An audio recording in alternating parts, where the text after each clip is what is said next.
Paul Marsh, as you would have read already tonight online and has been communicated to Caro, has responded to your comment on the Sunday Footy Show regarding Butters, and he's subbing out of the game on the weekend. Let's have a look first of all at your comments yesterday, and then we'll get the response. Zak Butters was subbed out at half-time. Only 20 points down at half-time, and he's out with what is now sore ribs. Like, he's been cleared of any structural damage. So I think it's a real challenge for Zak Butters now. A lot of players playing sore at this time of the year. I was really surprised that he wanted to be subbed out, or they subbed him out. I think he's got to really toughen up this week, grit his teeth. He had to push through that when his team needed him. So it's a challenge for him.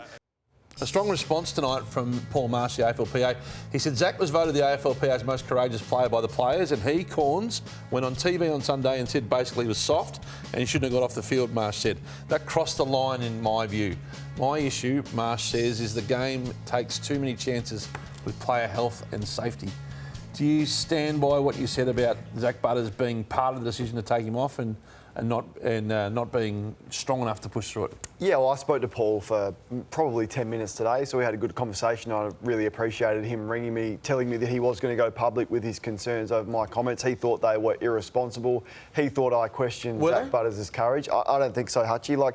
And I just think, and as I said, I appreciate the discussion around Christian Petrarca, but those comments were on Sunday after Port Adelaide had released the updated medical report on Zak Butters, which essentially cleared him of anything. So no... But he's still a test for this week. No fractured ribs, or he's got bruised ribs. So, I mean, there'll be no further damage if he plays with bruised ribs. A lot of players have plays with bruised ribs, as I've said. So I just said it's a real challenge for him. A lot of players are playing sore at this time of the year, and I think he had to push through that. Now, Paul's gone on... He said he needed to harden up or toughen up. I said he's got to grit his teeth this week. Yes, he's going to be sore. He can't do any more damage to it. It's just putting up with the pain, and he needs a huge performance on Friday night to respond. Now, Paul's gone and said that I called him soft.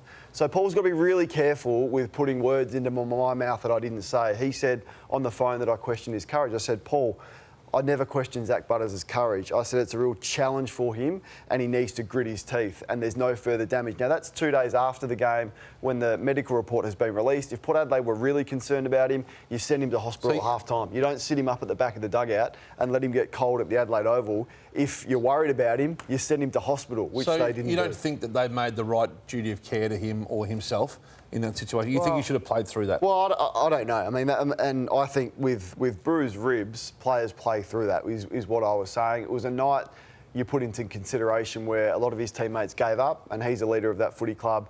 And this is a game that, as much as Paul would love to protect everyone, there's players playing right now that are really sore at this time of year, and he can't protect every player like he wants to. No, but these comments come off the back of your comments a few weeks ago about Nick Cox from Essendon that also upset the Players Association.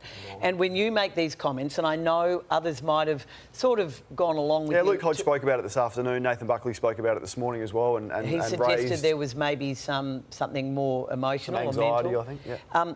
But when you say it, and you're a Port Adelaide man and you have strong contacts at the club, including your brother, who's a senior assistant, people go, well, this must be coming from within the club. Well, it's not, because you just read the medical report, which was released on Saturday, I think it was, from Port Adelaide, and essentially it says he's got bruised ribs. But bruised ribs can be extremely sore. Well, of course they can. Yeah. But I mean, they can also fib about bruised ribs, can't they? Well, they can do that. So he was having trouble breathing at half-time. So send him to hospital. If you're having trouble at half-time, I can't believe that the club wouldn't have sent him to hospital. So there's the report. That's what I'm basing the opinion off.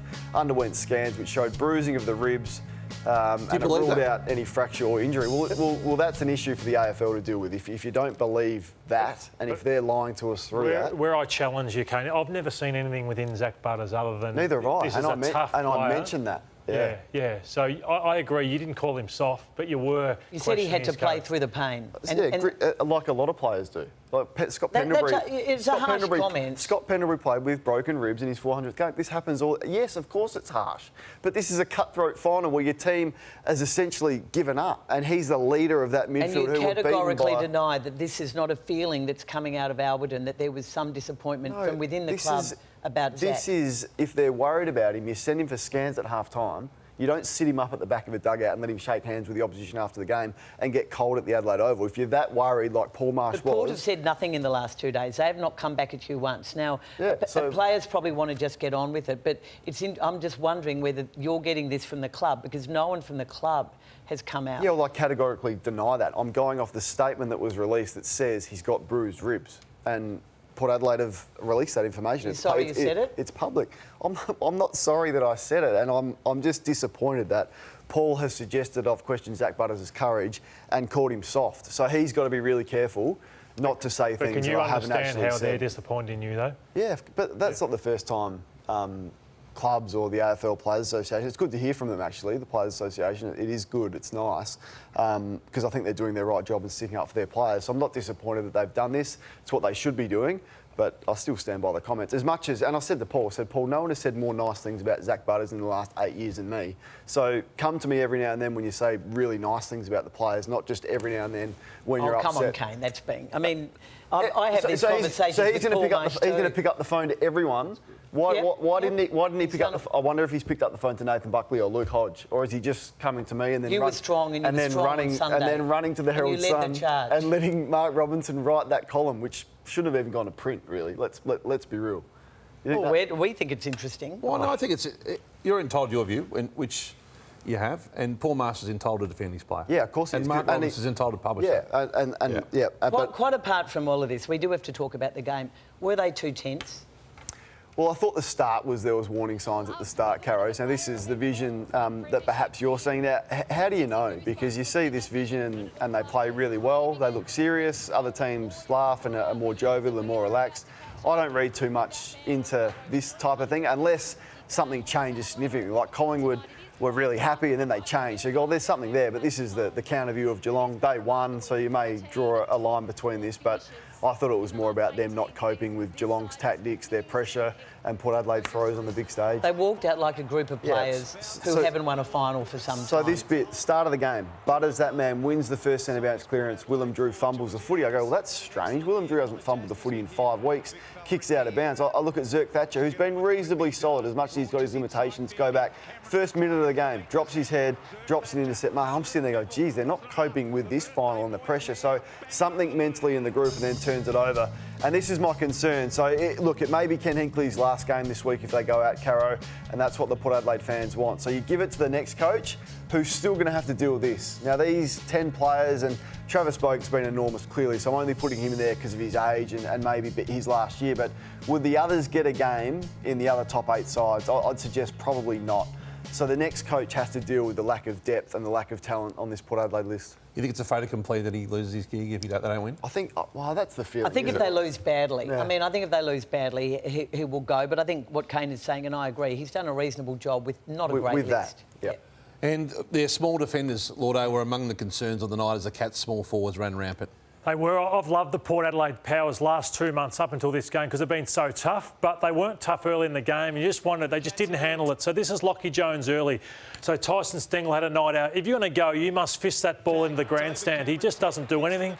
Tyson Stengel gets his confidence up nice early in the game. Aliir, he's got the job on Jeremy Cameron, the hottest man in the game. He's got to have his finger in the back pushing Jeremy Cameron up, not giving him a touch. If you want to give Jeremy that time and space, he's one of the great modern-day players. He will do these type of things to you. So, again, this is early in the game where you lose your confidence as a team. This is Logan Evans. So you've got to hit the player here. Hit him. Don't let him get through, but he lets Tyson Stengel get through. Again, not tough enough from a young man early in his career. Bergman, I'm a big fan of.